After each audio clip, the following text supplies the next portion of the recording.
Welcome again to our online and self-learning health technology assessment course. This is video 8, and in this video we will show you an example of a cost of illness study and an example of a health-related quality of life study. As you can see here, this is the first application lecture, so we will not introduce you new content, but now we will apply the content which we discussed in the basic lectures. So, as already said, we will talk about the cost of illness study and the health-related quality of life study. And first of all, we're going to talk about the cost of illness study, which will be the study by Yane et al. From 2021, and it's called Clinical and Economic Burden of Obstructive Hypertrophic Cardiomyopathy in the United States. And the other study is from Christian et al. From 2009. And this study is called Quality of Life and Psychological Distress in Hypertrophic Cardiomyopathy Mutation Carriers, a cross-sectional cohort study. So let's now go on with the cost of illness study. So first of all, some important study characteristics. So the research question of the study was to investigate the clinical and economic burden, or in other words, the healthcare resource utilization, and then later on the costs of obstructive hypertrophic cardiomyopathy patients in the US. The study population, they focused on symptomatic but also on asymptomatic patients, and they also included a non-cardiomyopathy control cohort in the study. The perspective they chose was a patient perspective, but also they addressed or assessed the cost from a healthcare system perspective. Okay, so some words about the methods they used. First of all, the study was a retrospective observational cohort study, and the measurement of the healthcare resource utilization was done from a top-down approach. So here they used the US IBM Market Scan Commercial and Medicare Supplemental Database. This is an insurance database, and in this case, the database entails, of course, the resource uses from a payer perspective. The epidemiological approach they chose for their study was a prevalence-based approach because they included patients with different severity stages. So, a cross-section of cases was included here.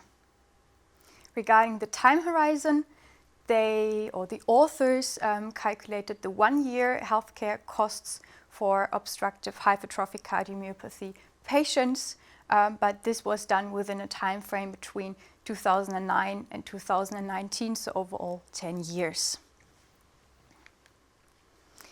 So regarding the cost types, first of all, we ask ourselves, are all important cost types that are relevant, also from the perspectives, included in the study? And we saw in the study that they included hospital stays, outpatient visits, physician office visits, lab tests, diagnostic imaging, and other outpatient services, emergency room visits, and prescription drugs. So these, first of all, resource utilizations were included. So from a payer perspective, we see, okay, all relevant costs are included because it's an insurance database. So from this perspective, we would say, yes, it's complete. But from other perspectives, we see that certain cost types are missing. So when we look at the patient perspective, we of course see that out-of-pocket payments or travel expenses are not included. From the healthcare system perspective, we also see that insured healthcare services are included, but those not insured are not included here in the study. From a societal perspective, which is not chosen in the study, but which is recommended in Dutch guidelines, for example, also the patient and family costs, productivity losses, and costs in other sectors would be missing. Okay, so on this slide you can see the results of the healthcare resource utilizations and the valued costs. And this refers to the overall obstructive hypertrophic cardiomyopathy population. So in the light blue box, you can see first of all the resource utilizations. So the absolute numbers and in brackets the percentage. So for example, 22.7% of all patients with obstructive hypertrophic cardiomyopathy had an inpatient visit in 1 year, which is of course much higher than in the cohort of the matched controls. Then in the lower box you can see the annual costs split up in these 4 cost types, so inpatient costs, emergency department costs, outpatient and pharmacy costs. And at the end you have the total annual costs per patient, which is here 26,929. And when you compare it to the match controls, we can also see that there's a huge difference in the total annual costs. Here on the slide, you can see again the results, but visualized and distinguished between the different patient subgroups. So here, first of all, we have the cohort with all obstructive hypertrophic cardiomyopathy patients. Then we have the symptomatic ones and also the asymptomatic ones. And as we already talked about, the costs of all patients are around $26,000. And there's a huge difference between the controls. But regarding the symptomatic ones, the difference is even higher. And in the asymptomatic cohort, the difference was not that high. So there's still a difference, but of course far less than in the asymptomatic cohort. And what is also interesting to notice here is that the costs for outpatient and inpatient care are the cost drivers here. So especially in the symptomatic cohort, the cost for inpatient care was highest. So the conclusion is here that patients with obstructive hypertrophic cardiomyopathy were nearly 4 times as likely to experience any inpatient admission and costs the healthcare system approximately $20,000 more per year than the matched controls. Further, the difference was largely driven by the subgroup of the symptomatic hypertrophic cardiomyopathy patients. And in the asymptomatic cohort, we saw that the difference in the healthcare resource utilization was much smaller. Further, they also suggest that effective therapies for obstructive hypertrophic cardiomyopathy could provide clinical and also economic value. So if you can prevent patients to become symptomatic, that this could have a huge beneficial value for the overall population as well. But of course here we need cost effectiveness models to determine the cost effectiveness of different intervention in this area. And the link to economic evaluation is that these data we saw here in the study could be a valuable input, for example, on the cost side for economic evaluations. So overall, the study has a good quality, but however, on the other side, it's necessary to stay critical because we saw that they used a top-down measurement and they used an insurance database. So now it's questionable whether the results are really generalizable also for other kinds of patient populations in other countries. And also we saw that not all relevant cost types are included in the study. Also the reference year and the year for inflation adjustment, so which year was chosen, was not written in the study. Now I would like to go on with the health-related quality of life study by Christians et al. From 2009. Again, some study characteristics at the beginning. So the research question in this study was, is DNA testing desirable from a psychosocial perspective? And the aim was to assess the long-term quality of life and psychological distress in hypertrophic cardiomyopathy mutation carriers compared to the general Dutch population.